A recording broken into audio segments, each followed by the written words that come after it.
Olá, estamos começando pela TV Primeira mais um Prestando Contas. No programa de hoje, eu recebo o secretário de Planejamento e Gestão Orçamentária, Emerson dos Santos. Mais uma vez, um prazer recebê-lo aqui, secretário.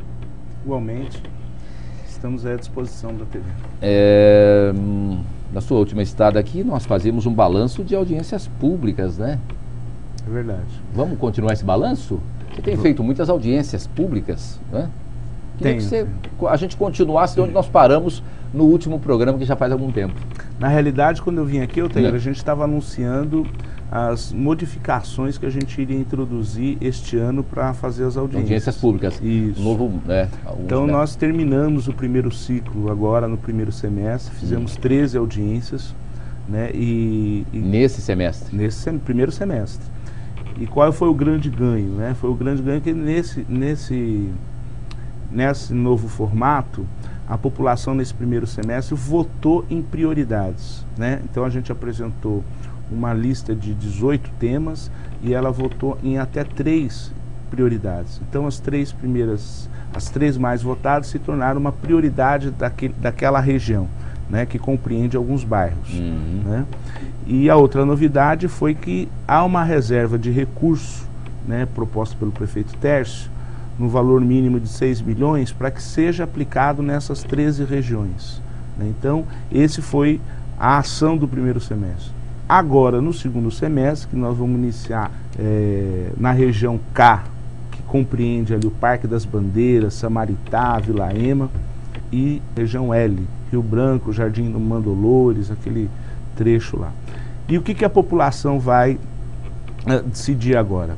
Nós elegemos os representantes, foram 111 representantes das 13 regiões, proporcional ao número de participantes por região, que também foi uma novidade. Formamos um conselho desses representantes, 2 por cada região, e debatemos com os conselheiros propostas para serem apresentadas agora no segundo semestre.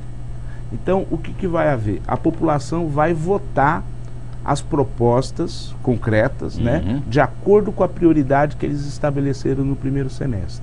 Para dar um exemplo, para ficar bem claro para o telespectador, por exemplo, na região A, que foi a prioridade saúde, educação e lazer, né, então o que houve? A prefeitura apresentou um conjunto de propostas dentro dessas prioridades, e a gente está formando o que a gente está chamando de cardápios. Discutimos com os conselheiros, né, eles propuseram novas, estão propondo novas, não só a prefeitura, mas eles também propuseram novas propostas, e será apresentado para que a população vote em uma delas. O que nós fizemos também? A gente, através do que eu já tinha tido a oportunidade de falar aqui no seu programa, nós criamos o ISEC, que é o índice que faz um diagnóstico de região por região. Então, desse valor total, lógico que a gente não pode tratar as regiões de forma igual, porque há desigualdade dentro do nosso município. Então, a partir daí, a gente estabeleceu um percentual para cada região mínimo. Então, essas propostas correspondem a esse percentual mínimo.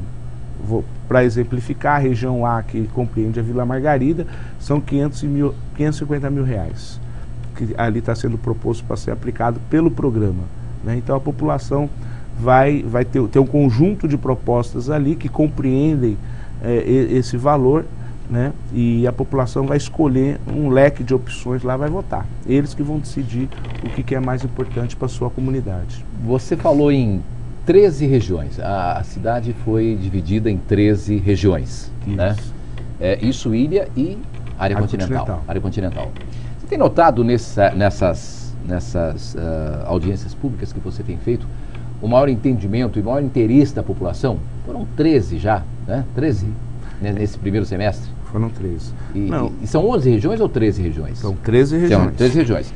Você tem notado o maior envolvimento da população, vendo respostas daquela primeira fase que você teve? Porque foi mais difícil, lógico. É lógico. Em 2009, era uma novidade. Isso. Né?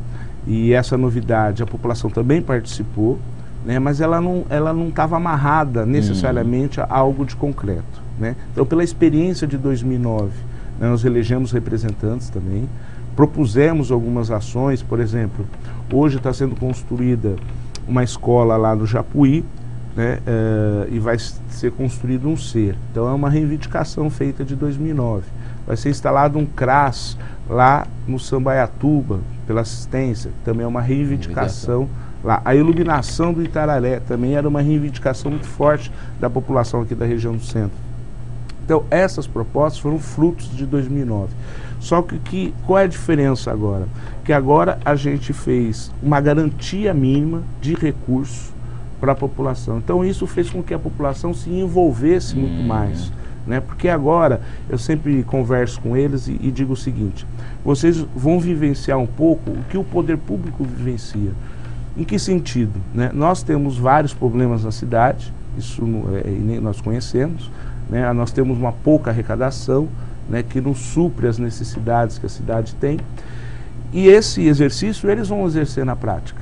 Por quê? Porque nós temos um recurso lá que não é o suficiente para resolver todos os problemas da tua comunidade, mas eles vão ter que optar qual desses, né? Então essa é uma decisão política que nós estamos transferindo à população. Cabe a eles. Cabe a eles decidir. E aí eles realmente ficam na dúvida, né? O que será mais prioritário, aumentar na educação, mas saúde é mais prioritário, mas é o lazer, e não tem recurso suficiente para nós façamos tudo, né? Então, esse envolvimento com eles está sendo muito Mas é muito rico. bom que seja assim, até porque também a população começa a entender como é que funciona o executivo, o legislativo, né? Sem dúvida. Como é que essa máquina toda, ela caminha, porque não é uma máquina fácil de ser tocada também, né? Não, muito difícil, a máquina pública. E assim, nós também, junto com isso, Altair, a gente vamos trabalhar a formação deles, né? Então o poder público também está investindo neles.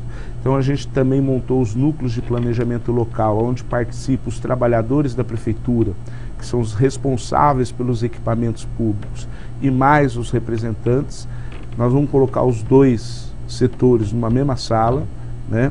E também estamos inovando também, que a gente está trazendo o pessoal do tubo de ensaio, que é um programa interessante da prefeitura. Então 2 jovens também participarão, que eu acho que é importante a gente incentivar a participação da juventude. Bom, está tendo início agora nesse mês de agosto já, retomadas as audiências e vamos para o segundo semestre agora.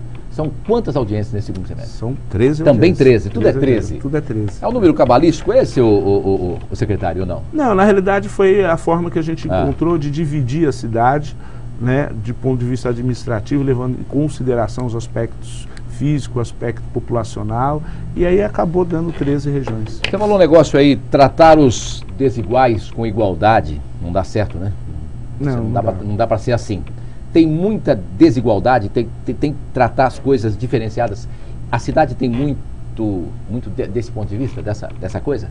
Tem. Não é só dessa realidade, né? No ponto de vista, é realidade. Isso não é uma prerrogativa só da nossa cidade. Não é. Mas umas mais, outras menos, isso. Mas existe. O que nós fizemos na Secretaria de Planejamento? Nós mapeamos a cidade, né? Fizemos um levantamento no primeiro momento sobre educação, saúde e habitabilidade. E esses 3 dados, foi percebível o grau de distância que existe. Vou dar um exemplo, por exemplo, de 2000 ainda, porque a gente está ainda formulando os dados de 2010. Mas de 2000, a média de estudo, por exemplo, na região L, era de 4,67, né, ano de estudo.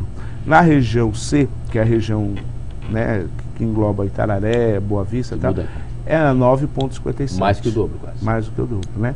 Então, isso significa o quê? No ponto de vista da escolaridade, há regiões que têm pouca escolaridade e há outras que têm uma escolaridade acima, né, da média, inclusive, da cidade. Isso significa o quê? Que o poder público, porque assim, a ausência de escolaridade acarreta em vários fatores, né? Desemprego, violência, falta de perspectiva, né? Então, o que nós temos que ter? Uma ação para que esses setores onde que tem uma baixa escolaridade, que nós possamos ter o poder público atuando nessas áreas para que nós possamos diminuir essa desigualdade. Né?